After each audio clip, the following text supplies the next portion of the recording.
We are very fortunate to be joined by the Honorable Minister Samuel Jinapor from Ghana. I so appreciated your remarks earlier. I was fiercely taking notes.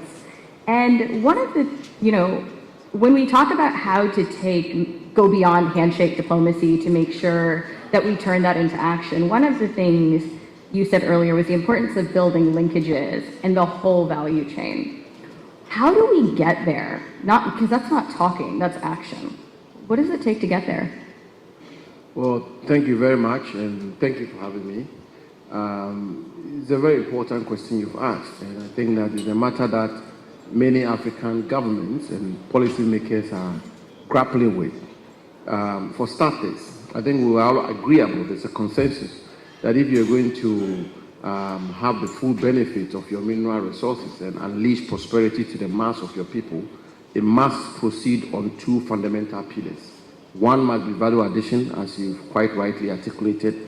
The second must be indigenous participation. You get a value the highest end of the value chain in your country, and then you also have a framework which will elicit and which will promote indigenous participation. Now, on the specific issue of value addition, I think it's important that African countries and African governments appreciate two realities. The first reality is that you cannot take the position that you will retain the entire value chain in your country in respect of all minerals.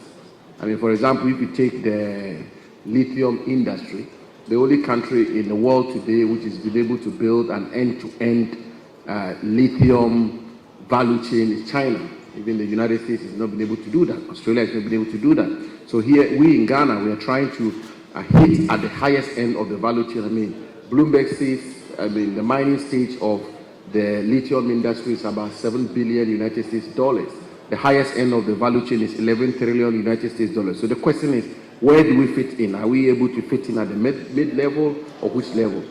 And then also the second reality is that states have a role to play. So how do we, to answer your question specifically, how do we construct the highest end of the value chain in our countries? I think first must be policy. You must have the right policy in place.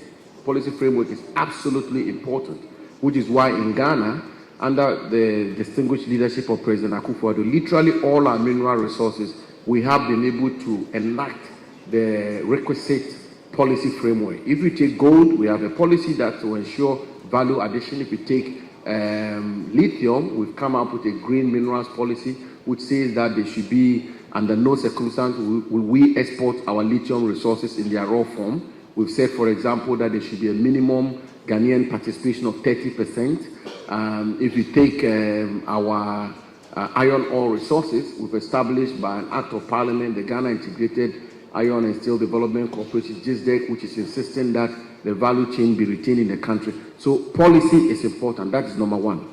Then number two is also the conducive environment. And I made this point yesterday during a panel discussion that there's normally a lot of talk about value addition, and literally all the burden or responsibilities are shifted on the private sector or investors. It doesn't work that way. The private sector and the investors have their role to play, but the state also has its role to play. So the needed infrastructure, the rail system in your country, the transportation system in your country, the energy system in the country, reliability, sustainability, pricing, all of those things, the fiscal regime, the regulation, not changing the rules in the middle of the game. So I think the twin interventions of the state doing its part, which is creating the conducive environment, infrastructure, regulation, fiscal regime, sanctity of contract, certainty of agreement, all of those are absolutely important. And I should add, democracy, rule of law, independent judiciary, all of those things. And then the other pillar being also insisting that having put in place these measures, you are insisting that the highest end of the value chain be retained in your country. And that is exactly what Ghana is doing under President Akufo-Addo. Yeah, thank you. Thank you so much. There's a couple things that jumped out to me. One, you talk about infrastructure, and I'm thinking back to British's point about PGII and building the infrastructure that enables the mining ecosystem to work, right? And again, that's a really core pillar of partnerships. The second thing is stable policies. I mean, every year the Fraser Index does a survey of mining attractiveness to investors. And one of the biggest components that they measure is stability of policy. And getting that right is meeting the private sector halfway. We all know that mining investments are long-term. A mine can be 20 years to 80 years. So you have to have confidence that those policies are not going to change in 5 years.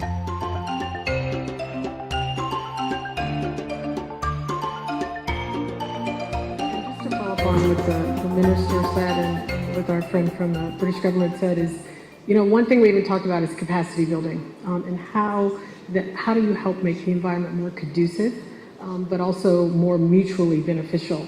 And a huge part of that, I think when we think about, folks talk about value addition, et cetera, but it means more than that. What it means when you think about communities is it actually means looking at the broader ecosystem. So when you're talking about jobs, when we're talking about processing, if we're investing in the processing piece, that means we have to invest in skills creation, jobs creation. So another way of looking at communities and investments.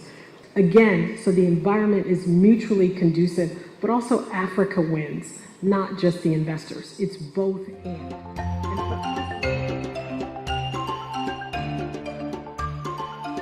I just wanted to add one aspect of it, and I think the minister has mentioned it. We cannot think country by country. We cannot think that all the countries will develop their own battery industry. It is really about scale.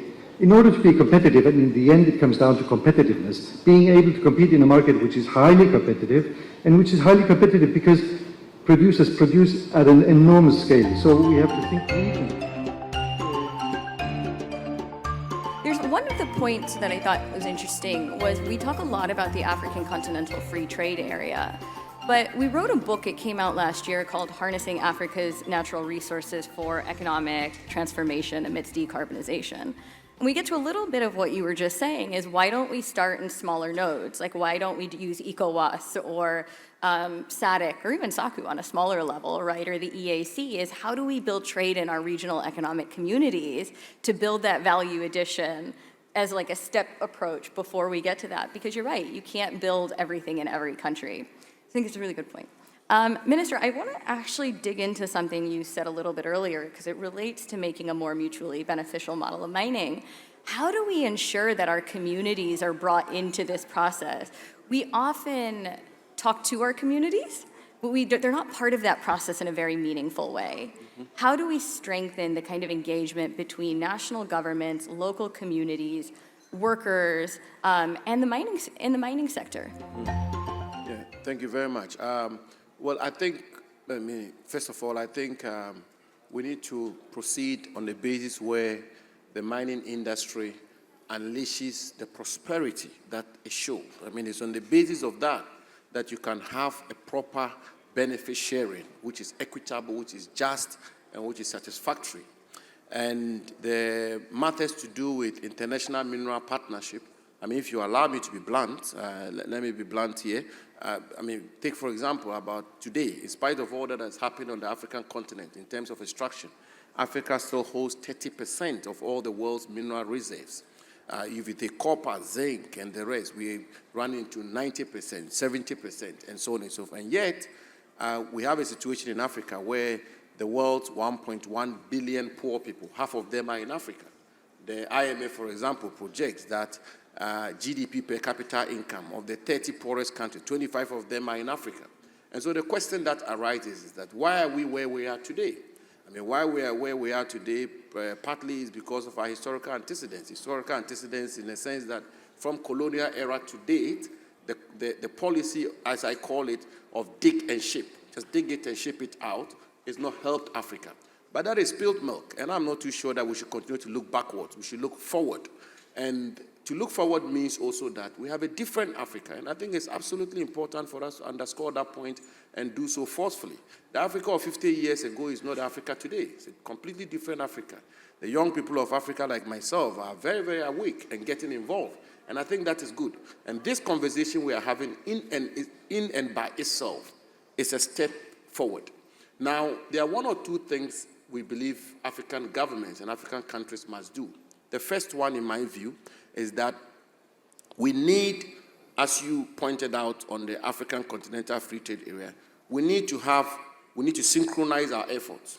We don't have to act in silos.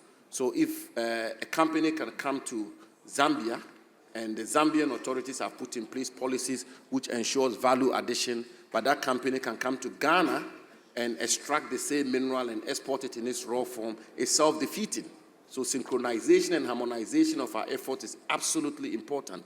Secondly, we need to equip our people. When we go to the table to negotiate, we should have the best of accountants, we should have the best of geologists, we should have the best of engineers, we should have people who can negotiate with their eyes wide open and with the capacity to negotiate and negotiate properly. The third one I've spoken about already, which is putting our house in order, building the framework that will attract investment. I think also very strongly that and I said it, but I want to repeat it, the certainty of framework of policy is absolutely important. Whereas we're talking about value addition, whereas we're talking about beneficiation, it's absolutely important that we also recognize that the realities of the forces of the market has to, that if you don't have the right policies in place, private capital will not fly into your country. It's just as simple as day will come after night. Nobody will bring their money into your country to invest when they don't have security of investment, when they don't have assured returns on investment. So the framework to attract investment is absolutely important. And in conclusion, I mean, for example, in Ghana, we are trying, let me put it that way, modestly. We are modestly trying to put the building blocks to build a mining industry which jettisons this colonial architecture of dig and ship and usher in a new era of value addition, and not just value addition for the Ghanaian people, but value addition in a manner that benefits investors as well. And that is why the Ghanaian government works very closely with the Ghana Chamber of Mines, and whatever policies we put in place, we work in tandem with them so both parties are satisfied, and that is why we continue to entrench the rule of law. I think it's also very important. Democratic principles, rule of law, independent judiciary. These are the basic tenets which can attract investment. And so your question is a very germane one.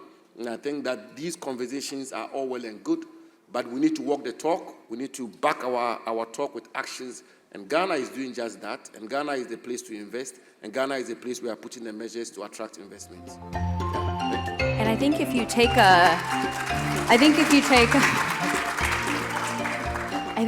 a whole of continent approach and build that cohesiveness behind African countries, there's really no stopping it given its mineral potential. That's all the time we have for today. Thank you to our panelists. You were phenomenal. I feel like I came out, I don't know, with so much insight, so thank you.